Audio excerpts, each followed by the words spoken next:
할렐루야. 오늘도 새벽에 만난 하나님 오신 여러분들을 우리 예수님의 이름으로 환영하고 축복합니다. 기도하겠습니다. 하나님 감사합니다. 어젯밤에도 단잠을 자고 새 하루를 맞이합니다. 말씀으로 하나님을 맞이하는 오늘 이 시간이 우리 하루를 살아가는 가장 결정적이고 또 행복하고 기대되는 시간 되게 하여 주옵소서. 하나님의 음성 듣기를 원합니다.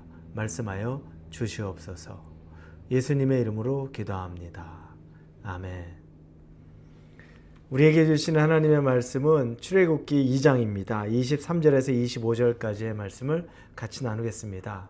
출애굽기 2장 23절에서 25절입니다. 여러 후에 애굽 왕은 죽었고 이스라엘 자손은 고된 노동으로 말미암아 탄식하며 부르짖으니 그 고된 노동으로 말미암아 부르짖는 소리가 하나님께 상달된지라. 하나님이 그들의 고통 소리를 들으시고 하나님이 아브라함과 이삭과 야곱에게 세운 그의 언약을 기억하사 하나님이 이스라엘 자손을 돌보셨고 하나님이 그들을 기억하셨더라. 우리는 태어나면서부터 하나님에게 구별된 자입니다. 예레미야의 1장 5절에 보면 이렇게 쓰여 있습니다. 내가 너를 모태에 짓기 전에 너를 알았고 내가 배에서 나오기 전에 너를 성별하였고 너를 여러 나라의 선지자로 세웠노라 하시기로. 제가 태어나면서부터라고 얘기했지만 오늘 예레미야의 말씀은 태어나기 전부터 모태에 있기 전부터 구별하여 세웠다고 하나님이 예레미야에게 말씀합니다. 그건 비단 예레미야에게만 말하는 것이 아니라 우리 모두에게, 이 땅에 태어난 우리 모두에게 해당되는 일입니다. 구별된 사람은 어제 우리가 모세를 본 것처럼 하나님이 또 훈련을 시킵니다. 하나님이 원래 있는 그 모습 그대로 쓰는 것이 아니라 훈련하여서 다듬어서 정교하게 다듬어서 하나님의 손에 쓰임받을 수 있을 때까지 하나님이 훈련하고 사용한다는 겁니다. 우리의 현실이 어떻습니까? 우리의 현실은 녹록한 현실은 아닙니다. 매우 어려운 현실입니다.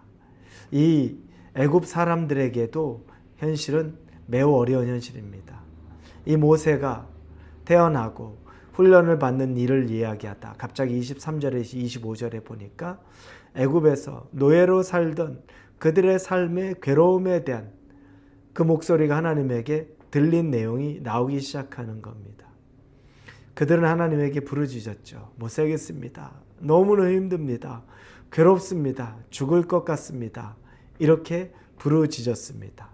오늘 23절에 보면 여러 해 후에 애굽 왕은 죽었고 이스라엘 자손은 고된 노동으로 말미암아 탄식하며 부르짖으니 그 고된 노동으로 말미암아 부르짖는 소리가 하나님께 상달된지라. 얼마나 고됐는지 얼마나 힘든지 부르짖으며 그들이 소리쳤는데 그 소리가 하나님에게 닿았다는 겁니다. 그러면 이런 애굽에 있는 백성들의 모습을 보며 하나님이 어떻게 반응하시고 하나님은 어떤 마음을 가질까? 또 이 시대에 저와 여러분이 우리가 이 현실을 살아가면서 하나님에게 부르짖었다면, 부르짖고 있다면 하나님은 우리를 어떻게 대하고 있는지 오늘 그 말씀을 보려고 하는 겁니다.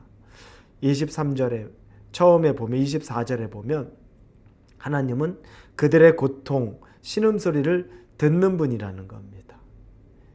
24절입니다. 하나님이 그들의 고통소리를 들으시고 하나님이 아브라함과 이삭과 야곱에게 세운 그의 언약을 기억하사 이렇게 나옵니다. 그 소리를 들으셨다고 나옵니다. 사람은 모를 수 있습니다. 그러나 하나님은 압니다. 한나가 자식이 없어서 얼마나 괴로운지 하나님의 성전에 올라가서 거의 술에 취한 사람처럼 입을 벌리지도 못하고 그냥 입을 앙 다물고 술 취한 사람처럼 주정하는 것처럼 있었던 모습 우리가 알고 있습니다. 사람은 그 모습을 모르니까 엘리 대제사장이 그걸 보고 어디서 술주정하냐고 책망하죠. 근데 그게 술주정이 아니라 하나님 안에서 애통하고 기도하던 거라는 겁니다. 사람은 모르는데 하나님은 한나의 기도를 들으셨던 겁니다. 그 입에서 나오는 이야기가 없었는데 마음으로 꺼이꺼이 하던 그 소리를 하나님은 다 들으셨다는 겁니다. 우리 예레미야 29장 12절에서 13절에 이런 말이 있습니다. 너희가 내게 부르짖으면 내게 와서 기도하면 내가 너희들의 기도를 들을 것이요 너희가 온 마음으로 나를 구하면 나를 찾을 것이요 나를 만나리라. 부르짖으면 내가 그 기도 들을 것이고 온 마음으로 나를 찾으면 내가 만나리라. 절실함, 절박함, 간절함이 있으면 내가 반드시 응답하겠다고 하나님이 말씀하는 장면이 나오는 겁니다. 하나님의 전지전능하심이 구하는 모든 자에게 나타나고 응답하겠다고 말합니다. 여러분, 우리는 상황이 안 바뀝니다. 그러나 하나님은 우리에게 우리의 마음이 바뀌게 해주는 겁니다. 우리의 상황이 지금은 안 바뀌어 있는데 하나님의 전지전능함이 여러분의 마음을 바꿔가는 겁니다. 여러분의 마음이 좌절하지 않게, 낙심하지 않게 또 새 힘을 주는 것이 바로 하나님의 능력이라는 겁니다. 상황이 지금 당장 변하지 않는다고 해도 여러분의 마음이 변하고 있다면 하나님이 여러분과 함께 한다는 것을 꼭 믿으실 수 있기를 바랍니다. 그리고 또 하나님이 어떤 분일까요? 24절 뒤에 보니까 하나님은 약속을 기억하는 분입니다. 하나님이 아브라함과 이삭과 야곱에게 세운 그의 언약을 기억하사 이렇게 나옵니다.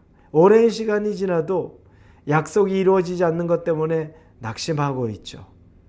그러면 하나님이 나를 버린 것 아닌가? 나를 생각하지 않는 것 아닌가? 그렇지 않다는 겁니다. 하나님은 당신이 약속하셨기 때문에 약속을 지킨다는 겁니다. 우리 말라기 3장 6절에 보면 이렇게 쓰여 있습니다. 나 여호와는 변하지 아니하나니 그러므로 야곱의 자손들아 너희가 소멸되지 아니하느니라. 하나님은 변하지 않습니다. 하나님이 변하지 않기 때문에 우리는 소멸되지 않는 겁니다. 사람이 한 약속은 바뀔 수 있습니다. 제가 종종 얘기하죠. 부모가 내가 너 끝까지 책임져 줄게 라고 얘기하지만 끝까지 어떻게 책임집니까? 대부분의 부모는 자녀보다 일찍 죽습니다. 책임을 못 집니다.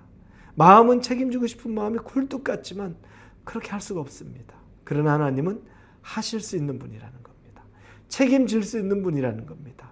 왜냐하면 하나님은 그걸 다 당신이 하신 약속을 기억하고 있고 그 기억한 그 약속을 기억하고 있는 약속을 절대 하나님이 버리지 않는 약속, 흐트러지지 않는 약속이 된다는 겁니다.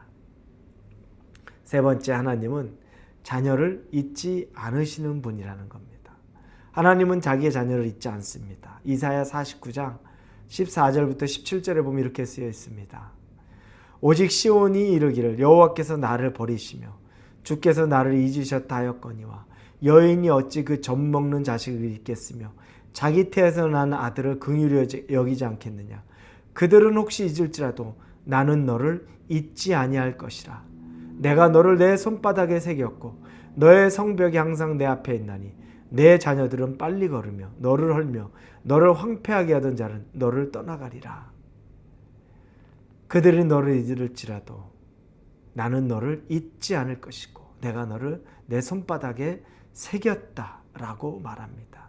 하나님이 우리를 기억한다는 겁니다. 여러분, 하나님이 여러분을 기억합니다. 저를 기억합니다. 사람은 나를 잊어도, 사람은 나를 기억하지 못해도 하나님은 나를 잊지 않고 손바닥에 새기고 나를 기억한다는 겁니다. 그 말씀을 믿으십시오. 이 말씀을 의지하십시오. 그리고 이 말씀을 붙잡고 기도해 보십시오. 그리고 그 마음 안에 확신을 가지십시오. 그것이 바로 믿음입니다. 말씀을 듣고 가슴에 새기고 그리고 결단하고 믿는 것, 그게 바로 믿음이라는 것. 오늘 하루 여러분의 삶에 그 믿음이 있기를 예수님 이름으로 축원합니다. 기도하겠습니다. 하나님 감사합니다. 우리는 믿음이 없는데 우리에게 믿음을 주시옵소서. 나를 기억하고 생각하고 나를 만지시고 인도하신다는 하나님의 섬세한 사랑을 기억해 하여 주시옵소서. 예수님의 이름으로 기도합니다. 아멘.